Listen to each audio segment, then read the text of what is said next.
பானி பூரி மசாலா எப்படி செய்கிறதுன்னு பார்க்கலாம். அதுக்கு கோதுமை மாவு, ரவை, சர்க்கரை, உப்பு இதெல்லாம் நான் எடுத்திருக்கேன். இப்போ கோதுமை மாவு 1/2 கிலோ,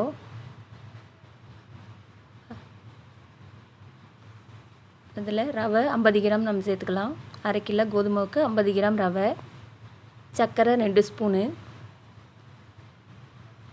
உப்பு தேவையான அளவு இதெல்லாம் போட்டு நம்ம மாவு நல்லா பிரட்டிக்கலாம். நல்லா கலந்து விட்டுட்டு நம்ம தண்ணி விட்டு நம்ம பூரி மாவு எப்படி பிணைவோமோ அதே மாதிரி நம்ம பிணைஞ்சி ஒரு 1/2 மணி நேரம் ஊற வச்சுக்கலாம். அது 1/2 மணி நேரம் ஊறத்துக்குள்ளார நம்ம பூரி மசாலா எப்படி செய்கிறதுன்னு நம்ம பார்த்துக்கலாம். பாருங்கள், நான் பிணைஞ்சிட்டு காட்டுறேன். பிணைஞ்சாச்சு. இந்த மாதிரி நல்லா பிணைஞ்சிக்கோங்க. இப்போ நம்ம மூடி வச்சிடலாம். இதுக்கு நான் மசாலாவுக்கு வெங்காயம், பச்சை மிளகா, பூண்டு, தக்காளி, சோம்பு, பட்டை, கிராம்பு எல்லாம் எடுத்திருக்கேன். பொட்டுக்கடலை, சிக்கன் மசாலா, மிளகாத்தூள், உப்பு, நமக்கு இதெல்லாம் தேவை. அரைக்கிறது பார்க்கலாம். பட்டாணி வேக வச்சுருக்கேன். நம்ம இதெல்லாம் அரைச்சிக்கலாம். தக்காளி ஒரு தக்காளி தாங்க. அதில் பூண்டு ஒரு 5 பல், பச்சை மிளகா 3, சின்ன வெங்காயம் கொஞ்சம், பட்டை, கிராம்பு, சோம்பு எல்லாமே கொஞ்சம் கொஞ்சம் தான் எடுத்துருக்கேன். அதெல்லாம் நம்ம வாசனைக்காக தான் போடுறோம். அதனால் கொஞ்சம் கொஞ்சம் போட்டால் போதும். இப்போ பொட்டுக்கடலை 1 கப் எடுத்து வச்சுக்க, அதை போட்டுக்கலாம். சிக்கன் மசாலா 2 ஸ்பூனு,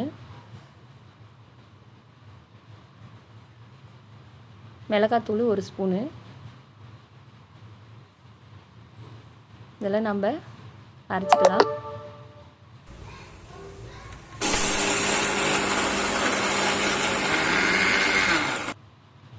நம்ம அரைச்சிட்டோம். அதை எப்படி செய்யுதுன்னு பார்க்கலாம். நம்ம கடாய் அடுப்பில் வச்சுருக்கேன்.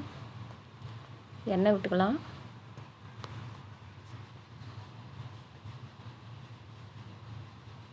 கடாய் சூடாயிடுச்சு. நம்ம எண்ணெய் ஊற்றிட்டு எண்ணெய் நல்லா காயிட்டும்.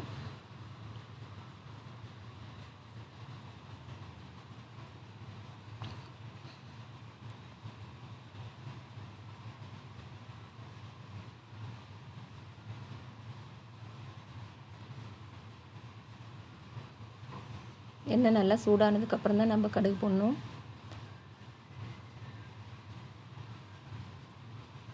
நம்ம எண்ணெய் நல்லா சூடாயிடுச்சு. நம்ம கடுகு, கடலைப்பருப்பு, உளுத்தம்பருப்பு போட்டு தாளிச்சிக்கலாம். தாளிச்சிட்டு நம்ம அரைச்சி வச்சுருக்கிற மசாலாவை நல்லா தண்ணி விட்டு கரைச்சி நம்ம இதிலேயே ஊற்றிக்கலாம். பாருங்கள், இந்த மாதிரி நம்ம ஊற்றிக்கலாம்.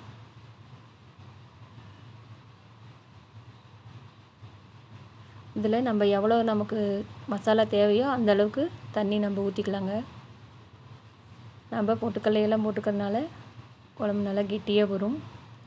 அதனால் நம்ம தண்ணி வேணுங்கிற அளவு ஊற்றிக்கலாம். அதில் பட்டாணி 1/2 கிலோ பட்டாணி, வெள்ளை பட்டாணி நல்லா நான் வேக வச்சுருக்கேன்.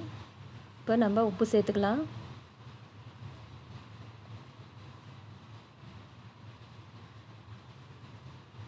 நம்ம இப்போ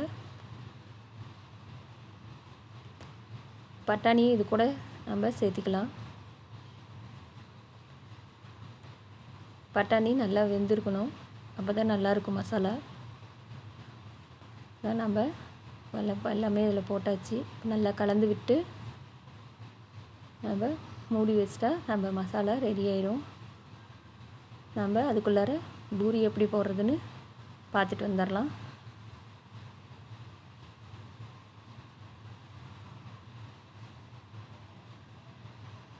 மூடி வச்சிடலாம். மாவு பாருங்கள் நல்லா சாஃப்டாயிடுச்சு. 1/2 மணி நேரம் ஊற வச்சுருந்தேன். இந்த மாதிரி நம்ம உருண்டை எடுத்துக்கலாம்.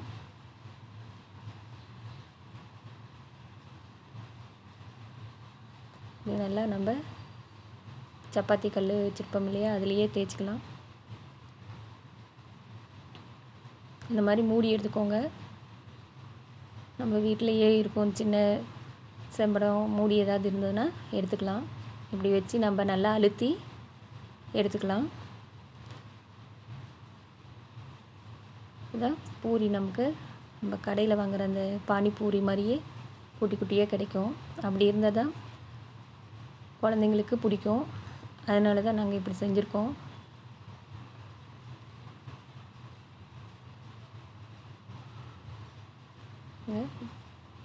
நல்லா நம்ம அழுத்தி விட்டு எடுத்துக்கிட்டோம்னா ஈஸியாக வந்துடும்.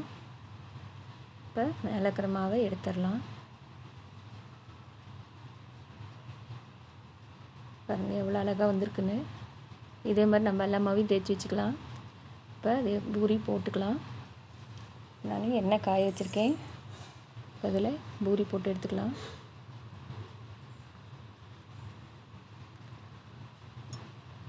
நல்லா உப்பி வரும். நம்ம அதில் ரவையெல்லாம் சேர்த்திருக்கிறதுனால பூரி உப்புனா திரும்ப அமுங்காது, அப்படியே தான் இருக்கும். கடையில் வாங்குகிற பானிபூரியும் இந்த மாதிரி தான் செய்வாங்க. நம்ம இந்த மாதிரி வீட்டிலையே குழந்தைங்களுக்கு செஞ்சு கொடுக்கலாம்.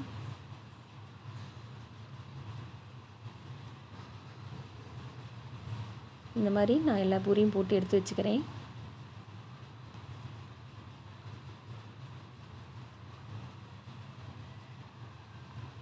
நல்லா உப்பி அழகாக வருது. நீங்களும் இதே மாதிரி செய்யுங்க.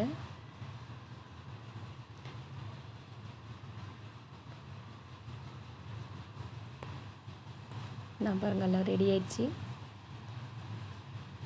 இப்போ நம்ம மசாலா பார்க்கலாம். நல்லா கொதிச்சிருச்சு பாருங்கள், நல்லா கொதி வந்திருக்கு. நம்ம மசாலா ரெடி ஆயிடுச்சு. நம்ம கடையில் வாங்குகிற குழம்பு கலர்லேயே இருக்குது பாருங்கள்.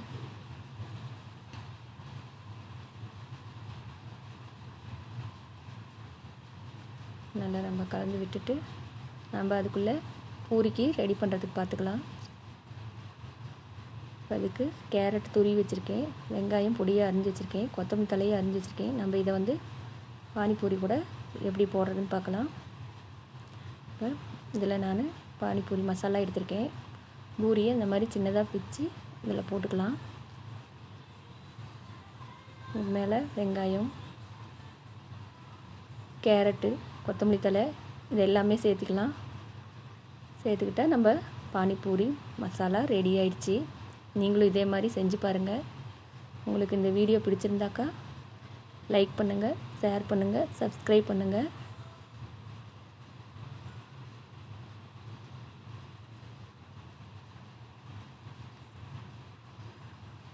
நம்ம கடையில் வாங்குகிற பானிபூரி மாதிரியே ரெடி ஆயிடுச்சு பாருங்கள்.